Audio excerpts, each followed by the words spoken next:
acerca del sacrificio que tuvo Jesús en la cruz, nos ubicamos en Mateo, Marcos, Lucas y Juan para tener un panorama de esa cruz.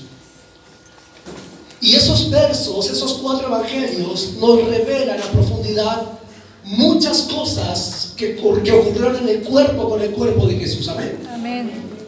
Pero lo que tú ves en Mateo, Marcos, Lucas y Juan es una descripción y una idea que se dio desde donde yo observé lo que ocurrió en esa cruz.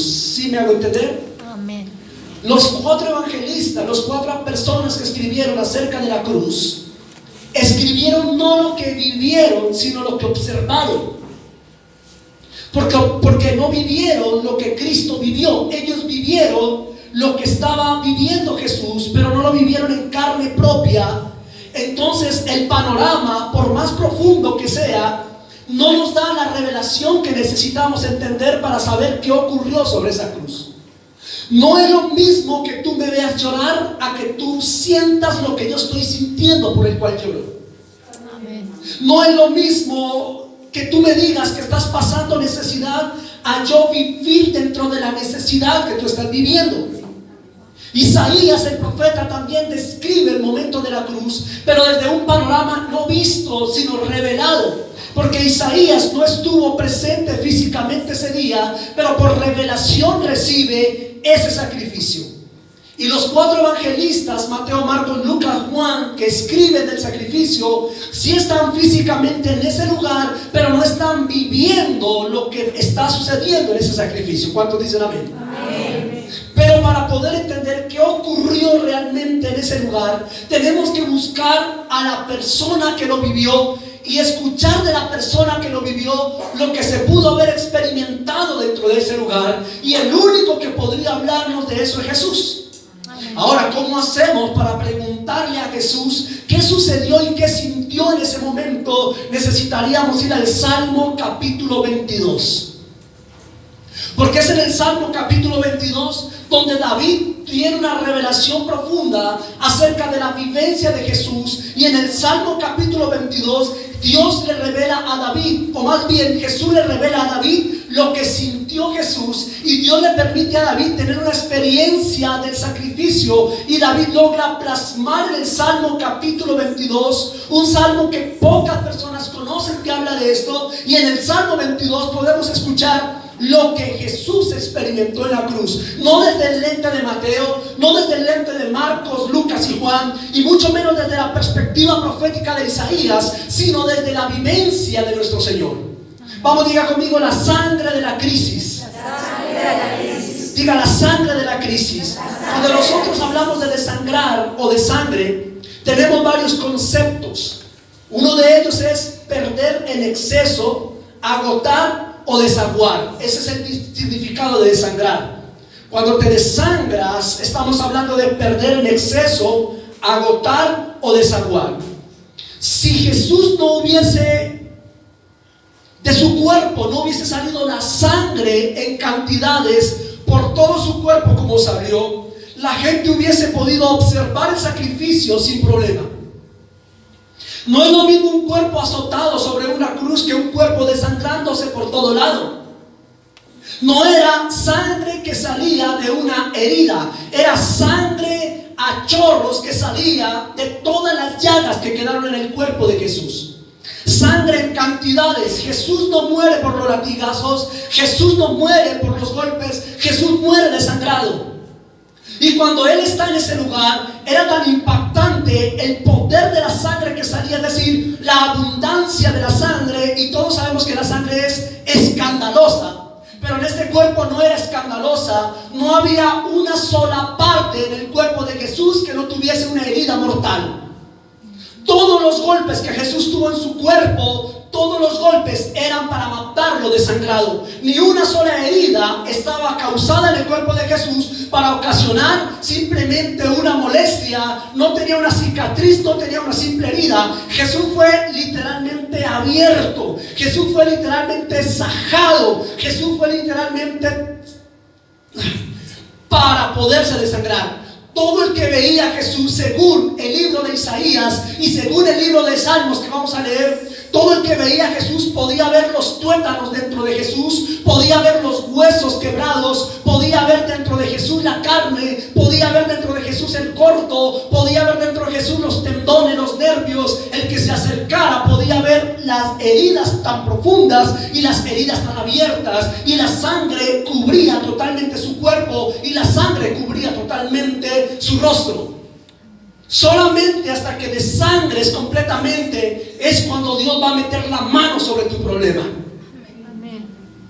Mientras no haya sangre en tu problema, Dios no va a meter la mano ahí. Porque es necesario que todo mundo vea que es imposible que te levantes de donde estás, y es necesario que todo el mundo crea y apueste que tú no tienes una salida y que no hay una oportunidad para ti o para tu casa. Todos tienen que apostar tu muerte, todos tienen que creer en tu final para que Dios pueda hacer un milagro sobrenatural. Mientras haya un aliento de vida en ti y mientras haya esperanza de que alguien meta la mano para poder solucionar, y mientras como ser humano yo pueda meter la mano para resolver mi problema, Dios nunca meterá su mano, Dios nunca me levantará. Se necesita que hasta yo mismo pierda la capacidad de creer que me voy a levantar. Tengo que perder la capacidad de entender que no lo voy a lograr. Tengo que llegar a un punto de apostar que lo único que me queda al siguiente paso es la muerte. Y cuando yo piense que lo próximo para mi vida es la muerte, ahí es cuando Dios va a meter la mano, y ahí es cuando Dios me va a levantar, y ahí es cuando Dios me va a bendecir. ¿Por qué los discípulos no apostaron nada sobre la cruz? Porque ellos sabían que en la condición en la que él estaba era imposiblemente humano que ese hombre se bajara de ese lugar. Era imposible que ese hombre saliera de ese lugar. Era imposible que ese hombre se levantara de esa tumba. La manera física como quedó Jesús, la manera física como quedó el Señor, ninguna persona podría apostar que él volvería a caminar, que él volvería a levantarse. Porque el sacrificio que hubo en la cruz no fue el primer sacrificio. Muchos sacrificios hubieron, porque esa era la condena para los criminales en ese tiempo. Ellos estaban acostumbrados a ver a un ser humano colgado en una cruz y después de 3 horas morir.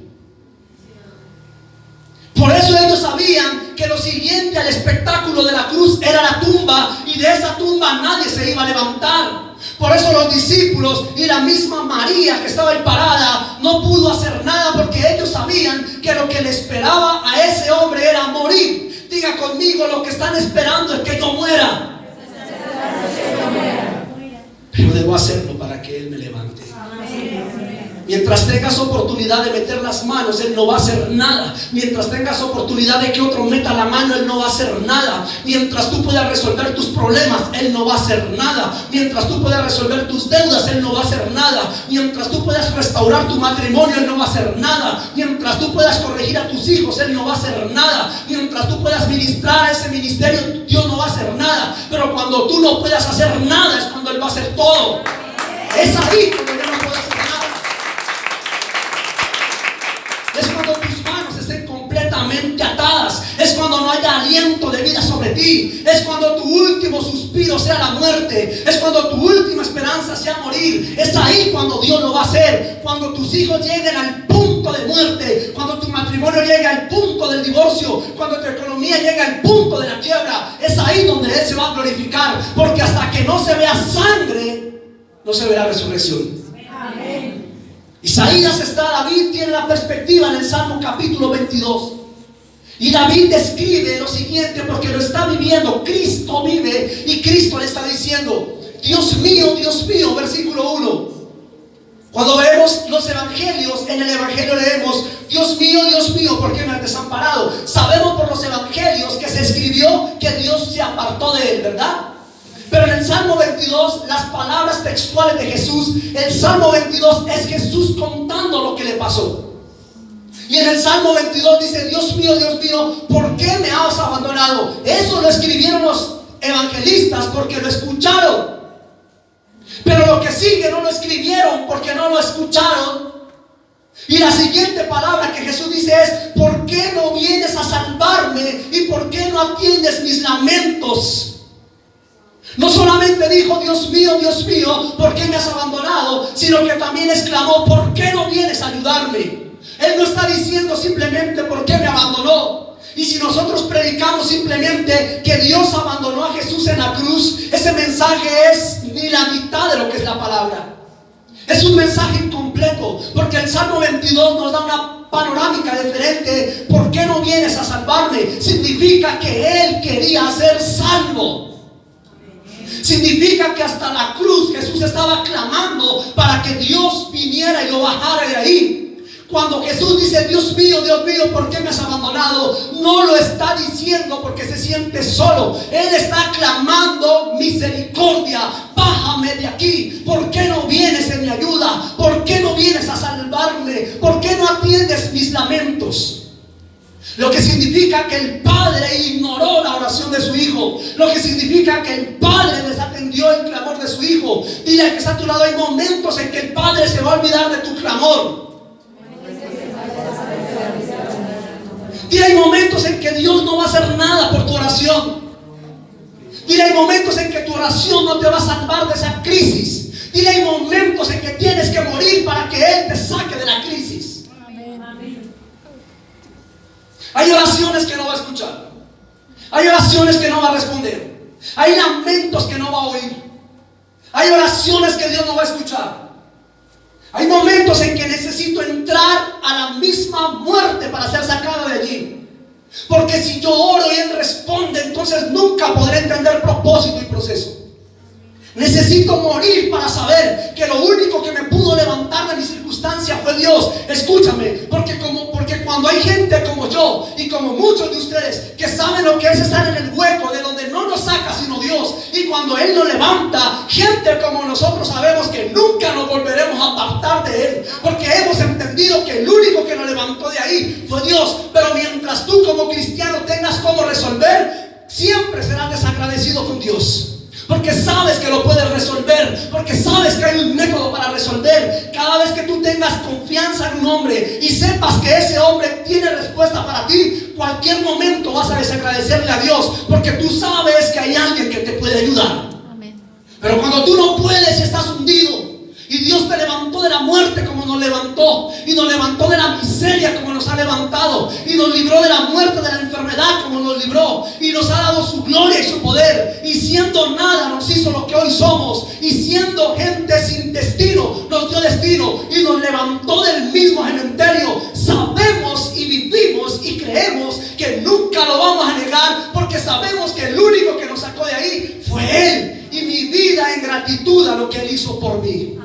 Por eso la gente que no ha sido levantada por Dios es desagradecida. Pero la gente que ha sido sacada del mismo infierno por Dios, la gente que estaba condenada al pecado, la gente que entiende lo que era la condenación, la perdición, y saben que el Señor lo rescató, esa gente nunca se apartará de Dios. Esa gente, por más que caiga, nunca se apartará, nunca lo negará, porque sabrá que el único que lo sacó de ese lugar fue su Señor. Dios mío, ¿por qué me has abandonado? ¿Por qué no vienes a salvarme? No era una oración, no era una palabra de Semana Santa, no era una palabra religiosa de las 7 palabras, era un clamor de angustia. Si lees el Salmo 22, el título dice un grito de angustia. Él no estaba en la cruz ahí calladito, él estaba gritando, sálvame. Tanto que cuando él clamaba decían, este está loco, está llamando a Elías. Pero hay clamores que Dios no va a escuchar. Hay momentos en que tu matrimonio tiene que llegar al final para que Dios haga un milagro. Hay momentos en que ni con oraciones, ni con aceite, ni con ayunos, ni con diezmos. Hay momentos en que por más que usted haga por sus hijos y por más que se guarde en santidad, sus hijos se van a hundir. Hay momentos en que nadie los va a sacar de ahí. Hay momentos en que tienen que estar tan desangrados para que Dios meta la mano y lo levante. Porque si tú logras levantar a tus hijos, porque si tú logras restaurar tu matrimonio, porque si tú logras por tu fuerza levantar tu economía, entonces la gloria es tuya y no de Dios. Pero cuando lo hace Él, la gloria se la doy a Él. Amén. Hay momentos en la vida, primera etapa, donde sentimos una sensación de silencio y de abandono. Vamos, toca al que está a tu lado, dile, si estás en silencio y en abandono, estás bien, estás por morir. Sensación de abandono, ojo con esto. Número 1 dentro del 1. Te vas a sentir lejano de Dios, que Dios no te oye. Vas a sentir y experimentar que Dios se alejó de ti, no por pecado. Tú estás en santidad y lo vas a sentir lejos. Tú estás haciendo la obra de Él y vas a sentir que Él no está. Tú vas a estar caminando en obediencia y vas a sentir que Dios te apartó. Tú vas a hacer todo lo que sabes hacer por agradar a Dios, pero te vas a sentir lejos de Dios. Jesús agradó a Dios, ¿sí o no? Jesús fue fiel a Dios, ¿sí o no? Jesús fue obediente hasta la cruz, ¿sí o no? ¿Por qué no abandonó el Señor? ¿Por qué no lo atendió? ¿Por qué no respondió su clamor? ¿Y por qué no lo bajó de la cruz? Dile al que está a tu lado, porque no se trata de bajar de la cruz. Dile, no se trata de bajar del problema. Dile, no se trata de bajarte de la enfermedad. Dile, se trata de resucitar de ella. No se trata de bajarse de su problema. Se trata de resucitar de él. No se trata de bajarse de la enfermedad. Se trata de ser resucitado. Porque si Jesús se baja en ese momento, Él se baja con un cuerpo lleno de pecado. ¿Y de qué le hubiera servido bajarse si todo el pecado nuestro estaba sobre Él? Entonces tiene que morir. Porque cuando usted muere, el pecado queda anulado. Y lo que resucita, resucita incorruptible. No estoy diciendo que físicamente va a morir. Y aún así, si muriera, el Señor es poderoso para levantarlo. Estoy hablando de que hasta cuando su yo no muera, su voluntad no muera, usted no muera, usted nunca podrá salir de la condición en la que está. Número 1, me voy a sentir lejano de Dios. Esto es normal. Dígale que no se asuste, eso es normal. Ay, pero entre más me meto con Dios, más mal me va. Sí, y tiende a empeorar. Ay, pero es que yo cada vez que voy a la iglesia empeora todo. Sí, y va a empeorar.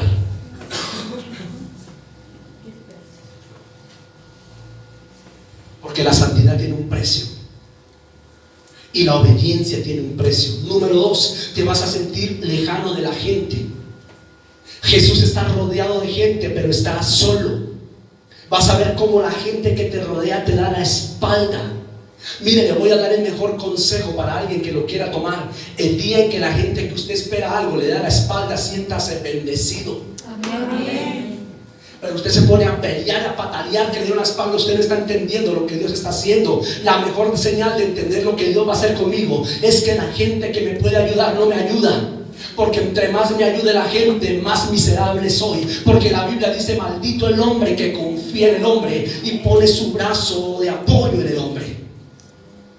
Te quita el respaldo de la familia, te quita el respaldo de tu propia casa, te quita el respaldo de lo que tú amas, te quita el respaldo de tus hijos, te quitan el respaldo de la iglesia, te dan una espalda y un día los que comen de tu mano te muerden y te apuñalan. Eso es necesario y eso es importante, ese es un buen camino. Necesito saber que estoy solo en este proceso. Diga conmigo: si en el proceso hay alguien conmigo, no es proceso de Dios.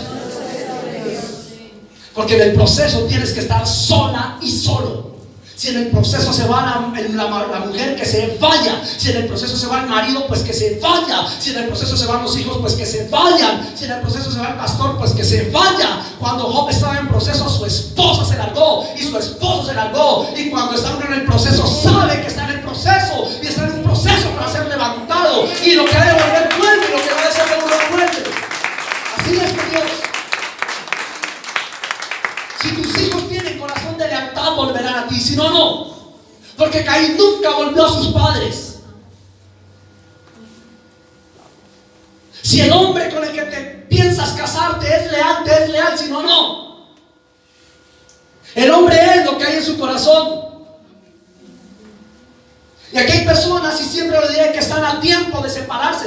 No de divorciarse, sino de separarse de su unión libre. Si saben que eso no va para donde usted va. Tiene que morir todo en mi vida. Me tengo que desangrar. Tengo que sentirme que Dios no me oye. Tengo que sentirme que Dios no me respalda. Tengo que sentir que Dios no se interesa de mí. Y número 2, tengo que ver cómo todo mi entorno de persona social se van y se alejan de mí. Es bueno estar solo. porque en la soledad tú te evalúas, porque en la soledad tú te conectas, porque en la soledad tú te enamoras más de Dios, porque en la soledad o en el proceso sabes quién está a tu lado o no. Amén.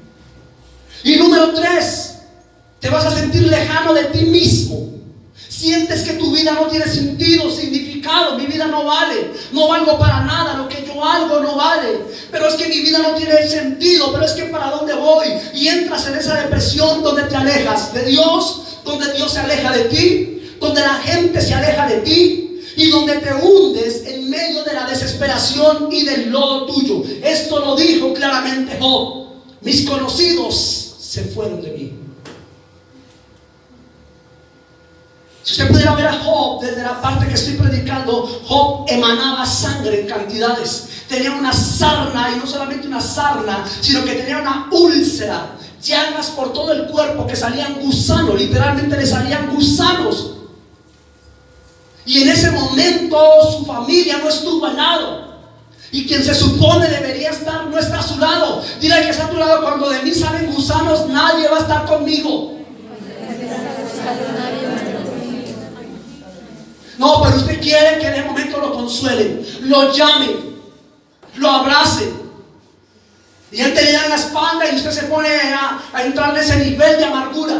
Agradezca, Dios te está quitando gente de tu vida, y Dios está aislando personas de tu vida. Dios quiere que estés solo y que estés sola, porque es ahí donde vas a pelear con el ángel. Amén. Es ahí donde vas a ser restituido. Job no fue restituido cuando su familia estaba con él.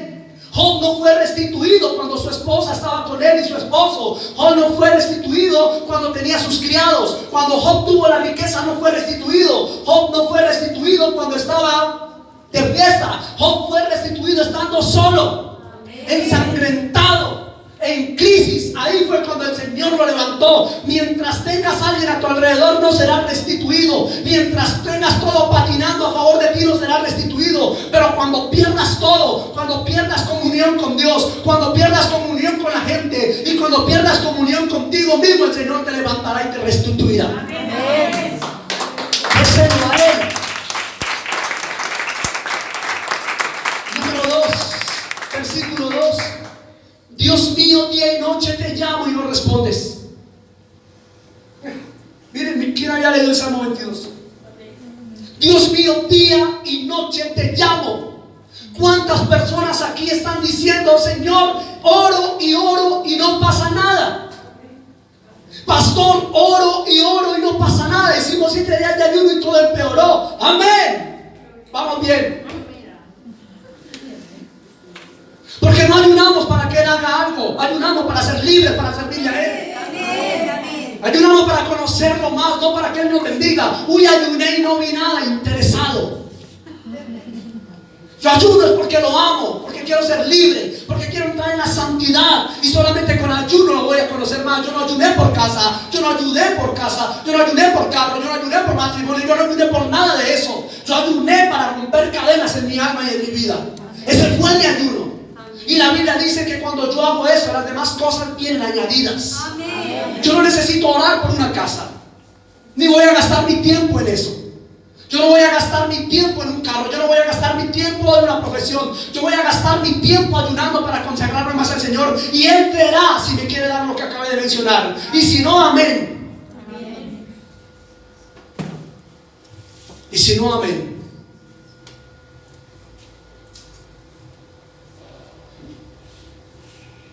Diga conmigo: tengo que aprender a desprenderme.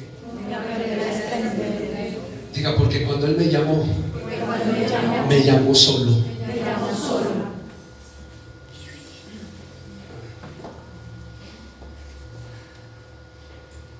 Confusión. Y dice: y no hay descanso para mí. Te sientes maniatado y ves como tu entorno, tu familia y tu vida se desangra. Ves como tu economía se desangra. Ves como tus hijos se desangran. Ves como tu matrimonio se deshace. Ves como tus sueños se deshacen. Ves como lo que estás a punto de tocar por esperanza se disuelve y se va. Ves como tu vida se descompone. Enfermas y empeoras. Te atas más. Te endeudas peor. Te metes en circunstancias de donde no te saca nadie. Te metes en depresiones, en soledades. Clamas, ayunas y no responde. No duermes, no descansas. ¿Sabes qué dice la Biblia? Que no hay descanso para el impío. ¿Usted duerme de noche?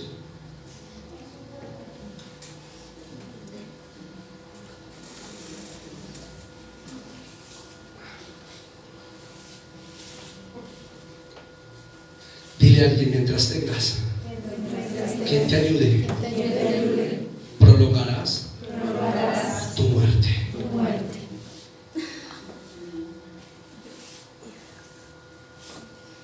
Estás ahí orando sin una respuesta ni a tu oración, ni a tu ayuno, ni a tus diezmos, a nada. Día y noche te llamo, Señor, y no respondes, y no hay para mí descanso. Él no tenía descanso. ¿Cómo es que el Hijo de Dios está clamando y su papá, viéndolo como está, no lo ayuda? Qué padre tan desalmado, dirían la cultura. Qué padre tan malo, diría la psicología o los colegios o la alcaldía, ¿no? ¿Cómo llaman eso? Las situaciones sociales de las alcaldías. Qué padre tan desalmado, qué hogar tan disfuncional. Qué padre tan perverso, dirían ellos, ¿no? En sus educaciones. Pero desde el cielo, el abandono del padre era necesario. ¿Cuántos están aquí? Amén. ¿Están aquí? Amén. Porque sigue el versículo 7. Número 3. Los que me ven se burlan de mí, me hacen escarnio y mueven la cabeza. Es esa burla, es ese menosprecio, es ese rechazo, es ese oprobio, es esa vergüenza. Escúchame, no de los que no te conocen, sino de los que te conocen. Amén. Pastor, ¿qué significa que los que me conozcan se levanten contra mí? ¿Qué significa? Que estás pidiendo qué? Proceso. Dile al que está a tu lado: entre más se levanten contra ti, más sacan sangre de ti y más rápido mueres.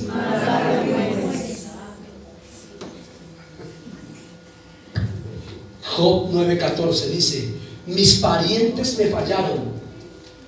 ¿Quiénes? Mis parientes. ¿Quiénes? Mis parientes. ¿Quiénes son mis parientes? Familia.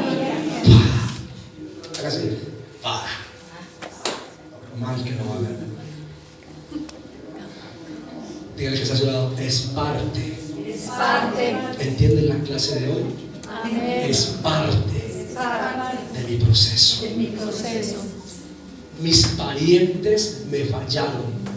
Vamos, dile: hasta que tus parientes no te fallen. Y mis más íntimos amigos me han olvidado. Y luego dice Job: y el aliento de mi mujer me fue extraño. Y luego dice Job: y los criados que yo alimenté hoy se burlan de mí. No quedó nadie en la vida de Job, como no quedó nadie en la vida de José, como no quedó nadie en la vida de Jesús, como no quedó nadie en la vida de Jacob, como no quedará nadie en tu vida. Es necesario, sí. Es necesario que se acabe todo, sí.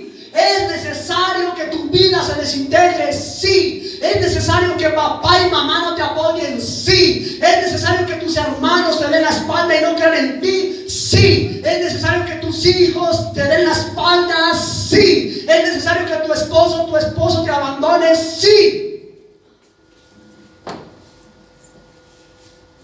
Sí. Primero, porque si es tu culpa, eso te va a enseñar a ser diferente. Segundo, porque si es un proceso, lo que Dios te va a entregar y restituir será más grande que lo que hayas perdido. Órale a Dios para que lo que acabé de mencionar sea por proceso y no por mi culpa. Nehemías 4:13. Y Tobías el amonita estaba cerca de él y dijo: aún lo que están edificando edificando, si un zorro salta sobre ellos, derribaría esa muralla de piedra. Es cuando se levantan para decir que tus sueños son insignificantes. Espero que esto no lo vean en mi casa, porque esto está grabándose para YouTube. No toda mi familia, pero hay miembros de mi familia que son muy buenos, mi familia es muy buena. Ahorita el 2 se reúnen a tremendo almuerzo, pero yo no voy a estar porque estamos en el retiro. Y se reúnen en la casa de mi mamá y esos son momentos muy lindos y todo eso. Pero hay parte del núcleo familiar mío que piensan que yo tengo un desperdicio de vida por estar aquí y no trabajando. Claro, desde sus posiciones económicas lo dicen. Y otras personas también piensan que lo que yo estoy haciendo es un desperdicio de vida y de tiempo, que la vida se me está yendo aquí, haciendo esto. Porque díganme usted, ¿qué galardón tengo yo? Si ustedes deciden mañana, dicen todos, ¿yo con qué me quedo? Con nada. ¿Sí me va a entender? O sea, ¿qué ventaja tengo yo de invertir en uno de ustedes sabiendo que mañana se puede ir? Tiempo, energía, sacrificar familia, una cosa, doblar rodillas, ayunos, para que se vayan. ¿Sí me voy a entender el ejemplo? Eso parece un desperdicio de vida. En cambio, usted está estudiando para ser una persona profesional. Usted va a hacer un doctorado, una maestría, usted va a tener títulos en la pared. Entre más estudie, más dinero. Yo entre más le sirvo, más me hundo. Sí, es verdad. ¿Usted no cree que entre más yo le sirvo al Señor, más me estoy endeudando? ¿No lo sabía? Sépalo. Y ahí está la voz. Pero Dios no bendice, pero luego, ¿cómo es eso? Pero no, me tengo que desangrar para que Él haga un milagro sobrenatural. Amén. Y ha habido plata aquí ahorrada para el sueño del auditorio. ¿Y qué hemos ido con ese? ¿Qué hemos hecho con ese dinero? Lo hemos sembrado ya.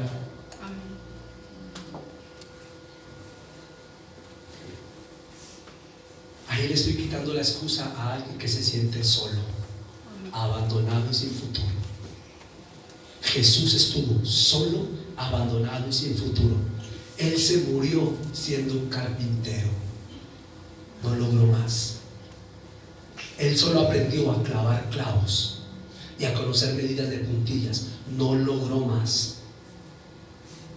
Entonces murió como un fracasado social, cultural y educacionalmente. ¿Sí o no?